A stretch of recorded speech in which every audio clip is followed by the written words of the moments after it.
B'Siyata Dishmaya, Masechet Midot, Daf Lamedvav.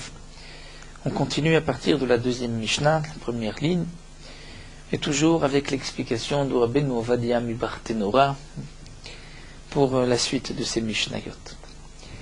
Le Tana poursuit, nous dit Bekeren Maravid Deromit, dans l'angle, dans le coin sud-ouest, nous explique le Bartenora, en bas, dans cette amas de Yesod, dans cette partie du Yesod, de la base du Mizbeach, il y avait Hayushne Nekavim, il y avait deux trous.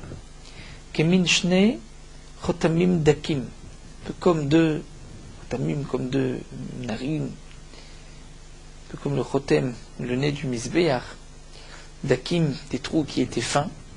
Shadamim Anitanim al Yesod Ma'araviv al Yesod Deromi Yordim Baem, le sang qui était versé sur la base Ma'aravi du côté ouest, comme les korbanot khatat, dont on aspergeait le sang à l'intérieur du Echal. Lorsqu'on sortait, on devait verser le reste du sang sur la base du Mizbeach, sur la partie ouest. Et aussi, à l'Yesod Deromi, sur les autres korbanot, le sang aspergé sur le Mizbeach extérieur, le reste du sang était versé sur la base, sur la partie sud. Donc le sang de ces deux côtés descendait Yordim Baem, descendait à travers ces trous, ou Mitarvim Ba'ama, et il se mélangeait Ba'ama, c'est-à-dire dans cette Ama, il y avait comme un cours d'eau dans le Beth Amikdash qui coulait dans la Hazara, qui était large d'une Ama, Veyotzim le Nachal Kidron, et le sang sortait par cette Ama vers le Nachal Kidron, et là-bas, le sang a été vendu comme engrais pour les jardiniers.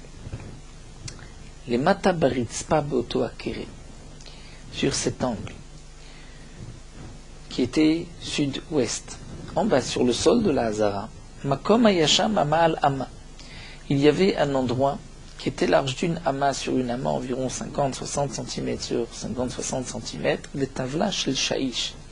Il y avait une plaque en marbre, une dalle de marbre, et un anneau qui était fixé à cette plaque de marbre. Chez Bo Yordim Lachit.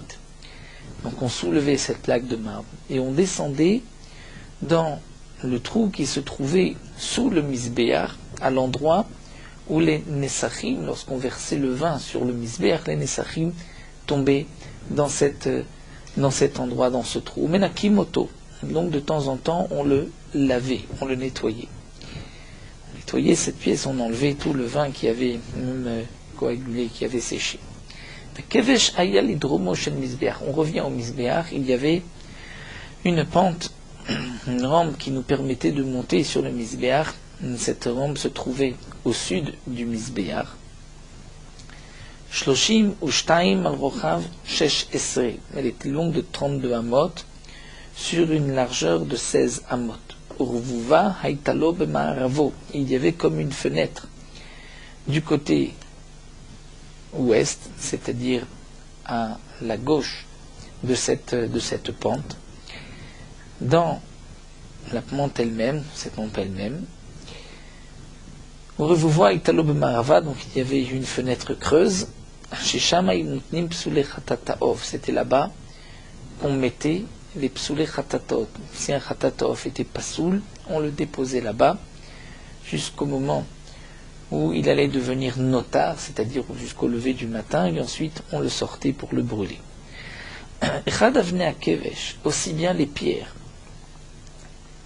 qui étaient utilisées pour la construction de cette pente. Echad avne misbeach, ou les pierres du misbeach, mi bikad bet kerem, provenaient de cet endroit du bikad bet kerem, cette vallée de bet kerem. Vechofrim le matam me'abetula. On creusait en bas me'abetula, c'est-à-dire d'un terrain, du sol, d'un terrain qui n'avait jamais été creusé. Umeviim misham avanim shelemot. Et on amenait de là-bas des pierres entières, chez Uluhunaf aleem barzel.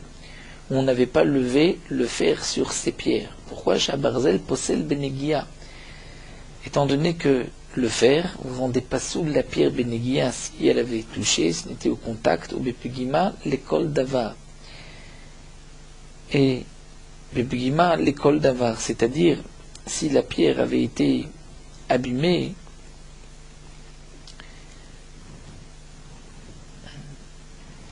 si cette pierre avait été abîmée, elle aurait été pasoul, et les kol davar signifie d'après le Tiferet Israël pour toute chose, c'est-à-dire même pour le Echal et pour les Hazarot. Nivgema achat mehem, si une des pierres du Misbéach a reçu un coup, un morceau, s'est cassé, s'est tombé, hipsula vekulam ksherot, cette pierre est psula, mais les autres pierres sont cachées. D'après le Barthénora, l'école d'avar signifie que si la pierre s'est amenée, s'est cassée, même si ce n'est pas avec du fer, elle est aussi psoula.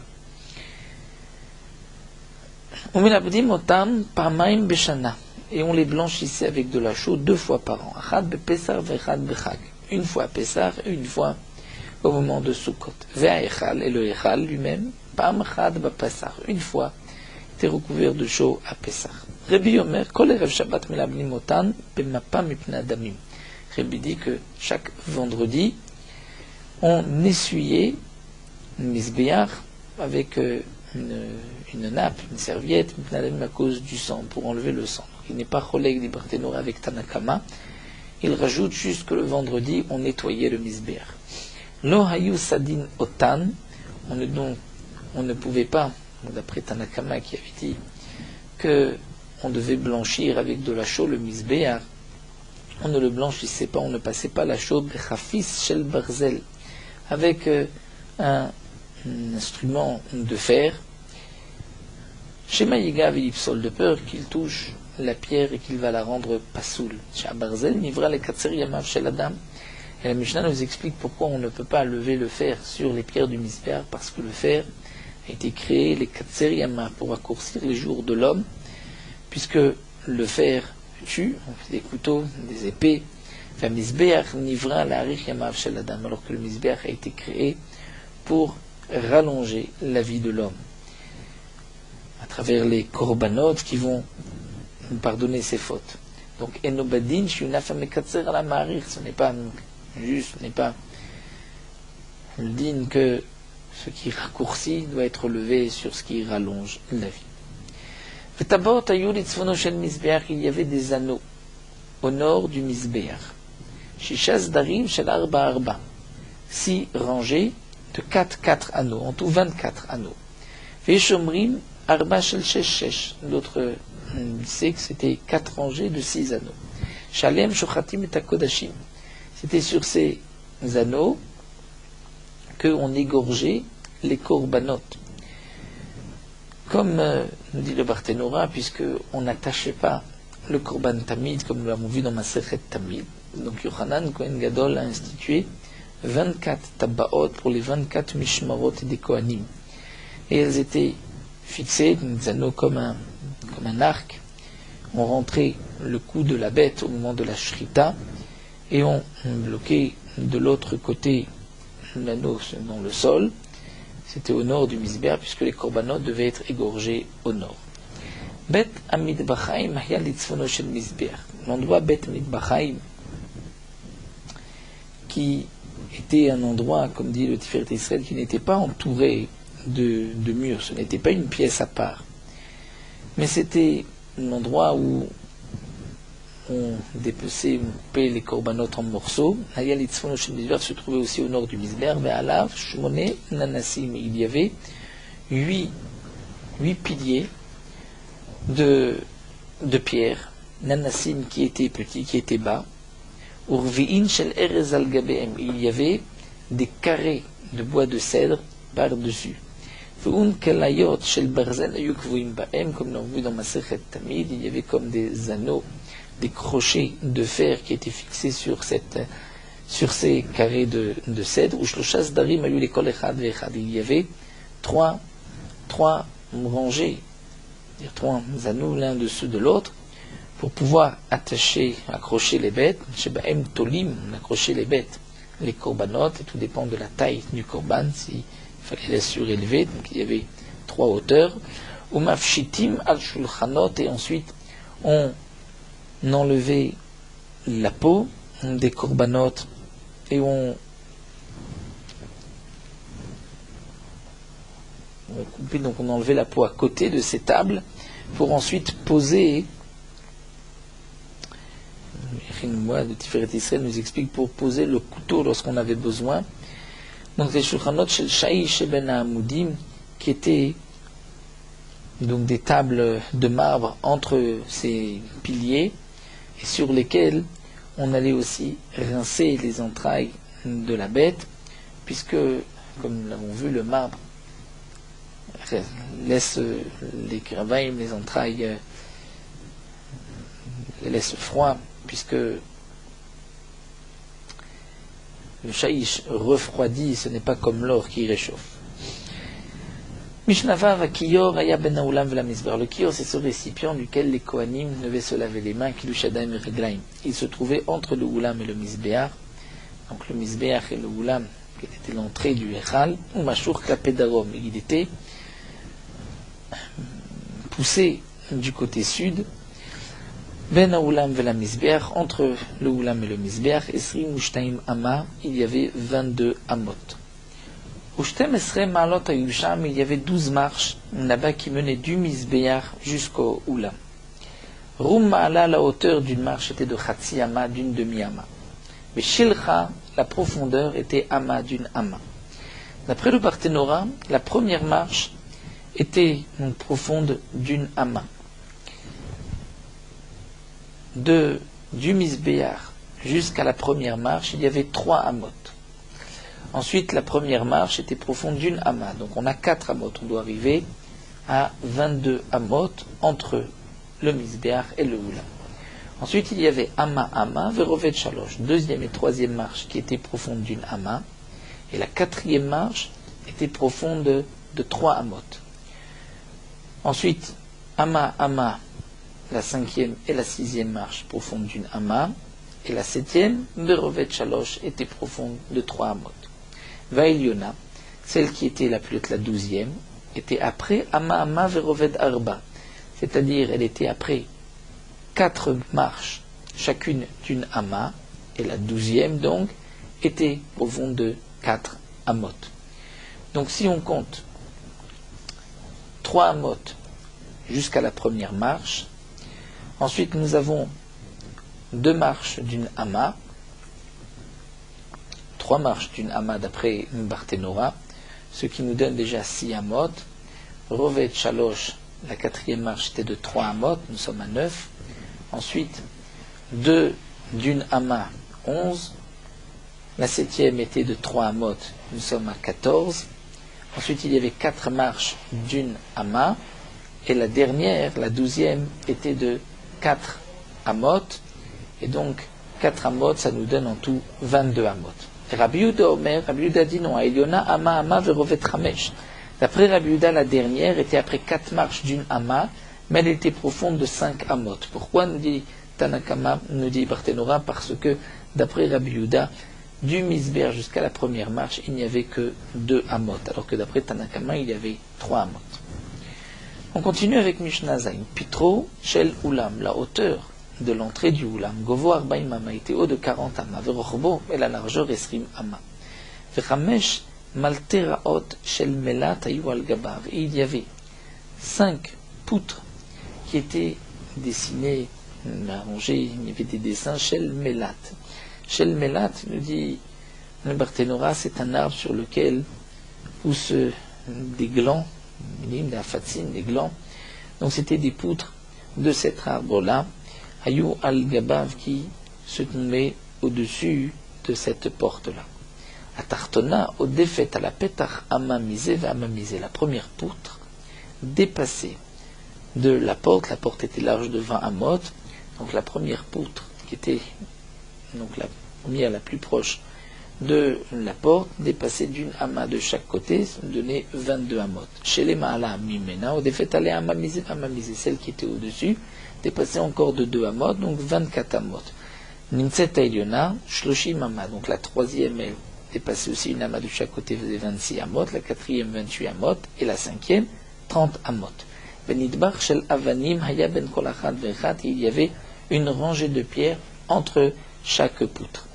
Oklun tsaot shel erez ayu kvuim, et il y avait des perches de cèdre qui étaient fixées, mikotlo shel echat le kotlo shel ulam, du mur du Echal, du Beth Amikdash, où se trouvait la menorah, le Mizbeach, le Shulchan, vers le côté du Ulam. Pourquoi? Kedei shelo yiv'at, afin que les murs ne penchent pas, puisque les murs étaient hauts, ils risquaient de pencher. Donc ces perches permettaient de soutenir les murs, que les murs ne tombent pas. Et il y avait des chaînes en or qui étaient fixées Betikrat Ulam sur le toit du Ulam. Shebaim Pirikeuna, les jeunes Kohanim, Olim Veruem et Atarot, montés par ces chaînes, et pouvaient contempler, regarder à Atarot, c'est-à-dire les couronnes. Il y avait comme une sorte de couronne, ils pouvaient les voir à travers les fenêtres du Echal. Donc d'après le Barthénora, les Atarot se trouvaient à l'intérieur du Echal, et ils pouvaient contempler par les fenêtres. D'après d'autres mefarshim, la tarot se trouvait à l'extérieur. Chez Néma, comme c'est marqué, va tarot yé le chelem, ou le tuvia, le daya, ou le chen ben tzfania, les zikaron bechal Hashem. Donc ces tarot étaient pour chelem, tuvia, daya, ou le chen ben tzfania comme souvenir bechal Hashem. Gefen shel zaav, comme nous l'avons vu dans Masechet Tamid, il y avait une vigne en or, aïta omedet apitro shel echal, qui était posée debout à côté de la porte du echal, ou moudlé al gabe klunsaot, qui était soutenu par des perches, comme Mishumit Nadev, tout celui qui voulait offrir aller une feuille au gargir ou un grain au eshkol, une grappe en or, mais vive et toleba, il apportait et il suspendait à cette vigne. Amar Rablazab Rab Tzadok, Rablazab Rab Tzadik, Maaseh Ayav Nimnu Aleh Shloshmot Kohanim. Une fois, il y a eu 300 Kohanim qui sont rassemblés pour pouvoir sortir, alléger cette vigne et sortir tout l'or qui avait été offert, qui avait été posé. On continue avec, et comme nous l'avons vu dans Masechet Tamid, d'après certains c'est une gouzma, c'est une exagération, puisque si on avait besoin de 300 Kohanim, la vigne aurait de toute manière sombré sous le poids, donc c'est impossible qu'on laissait autant d'or sur cette vigne-là. On continue avec le Perek Dalet. Pitrosh el Echal, la porte du Echal, avant de rentrer dans le Echal où se trouvait la menorah, le Shulchan. Donc il y avait un Ulam qui était comme une antichambre avant le Echal. La porte du Echal, Govo Esri Mama était au devant Amot, Govo Eser Amot était large de 10 Amot. Verbat Latot Hayulo. Il avait 4 portes. Shtaim Bifnim, Shtaim Bachutz. 2 à l'intérieur, c'est-à-dire dans l'épaisseur du mur, du côté intérieur. Shtaim Bachutz et 2 dans l'épaisseur du mur, du côté extérieur. Étant donné que l'épaisseur du mur était de 6 Amot, donc il y avait des portes du côté extérieur du Echal, il y avait des portes, il y avait une porte à gauche, une porte à droite, et ces portes elles-mêmes étaient de 5 Amot. Lorsqu'elles étaient fermées, elles se touchaient et elles fermaient toute la largeur de la porte. Lorsqu'elles étaient ouvertes, donc elles recouvraient 5 Amot de l'épaisseur du côté.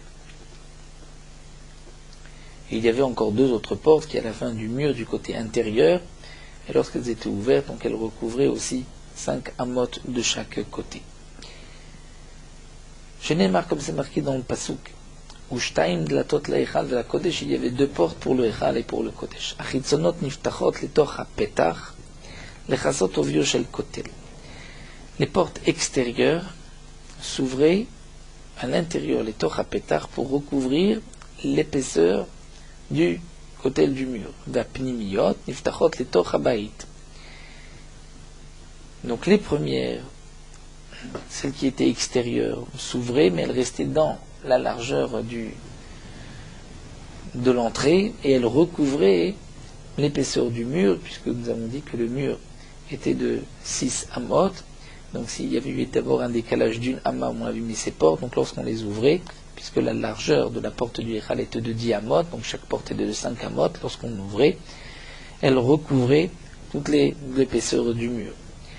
Vapnimiyot, et les portes intérieures, niftachot letoch ha-bait, elles s'ouvraient à l'intérieur du Echal, les chassot achar adlatot, elles recouvraient sur les côtés, derrière les portes. Shekol ha-bait tuach bazaav, que tout le baït, tout le Echal était recouvert d'or, chutz machar adlatot, à l'exception de cette partie derrière les portes qui n'était pas visible, puisque lorsque les portes étaient ouvertes, elles couvraient, elles cachaient une partie du mur.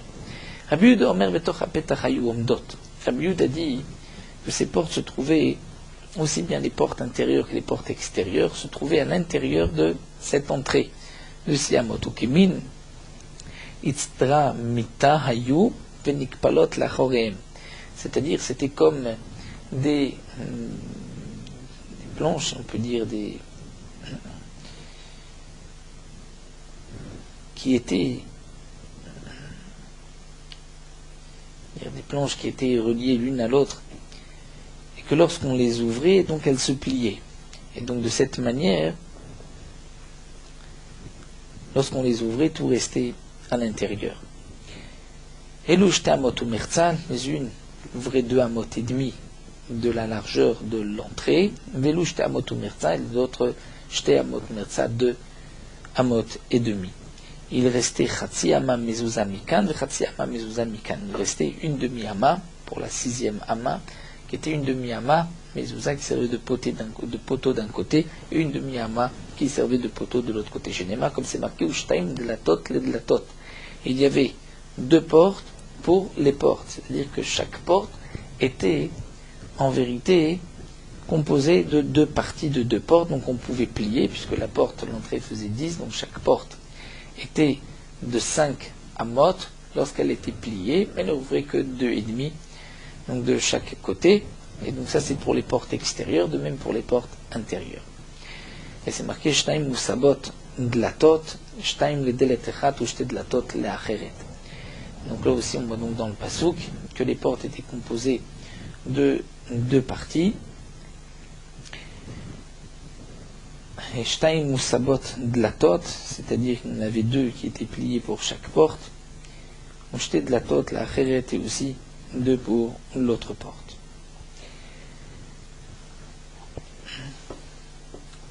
On continue avec Mishnah Bet, ou Shne Pishpishim Avilo le Sha'ar Agadol. Le Sha'ar Agadol qui était la porte d'entrée vers le Echal, il y avait 2 petites portes sur les côtés, Echad Betzafon vechad Bedarom, du côté nord et du côté sud, c'est-à-dire une porte à droite, une porte à gauche.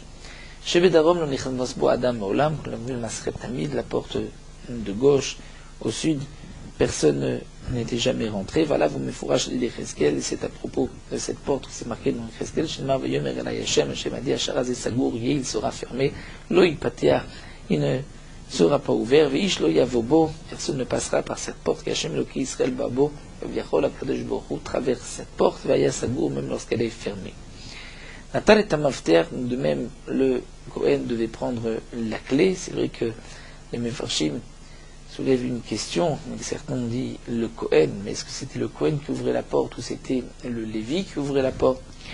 Natal est un mafter, Barthénoura dit toujours le Kohen, comme dans ma secret Tamid.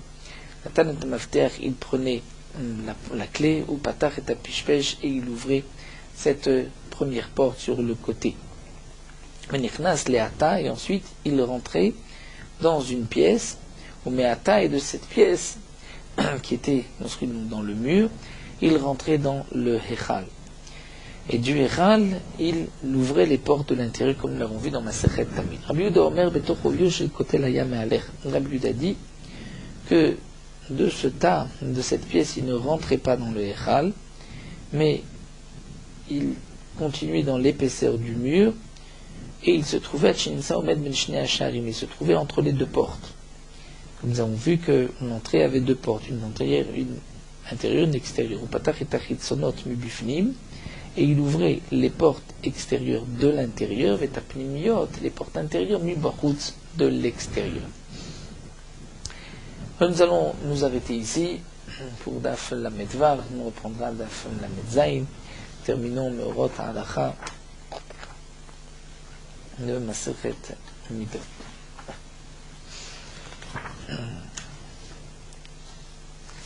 Daf Lamed Vav.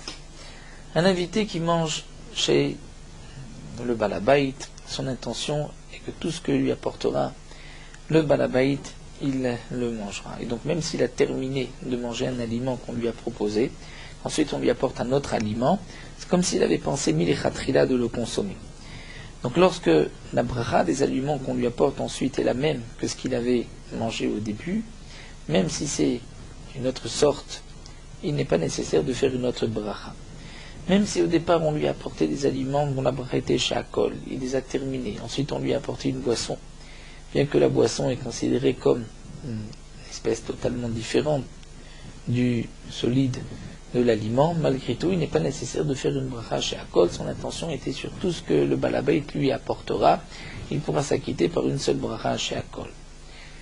Un invité qui a pensé ne plus manger, parce qu'il pensait que le balabait n'allait plus lui amener à manger, et ensuite le balabait lui ramène des aliments, mais il n'a pas besoin de faire une bracha, ce n'est pas considéré comme un véritable Isser Hadat, puisqu'il dépend toujours de ce que le balabait lui amènera. Mais un invité qui a terminé son repas et il était sûr de ne rien manger, même si le balabait lui proposait encore quelque chose, dans ce cas-là, s'il change d'avis, il devra faire une autre bracha.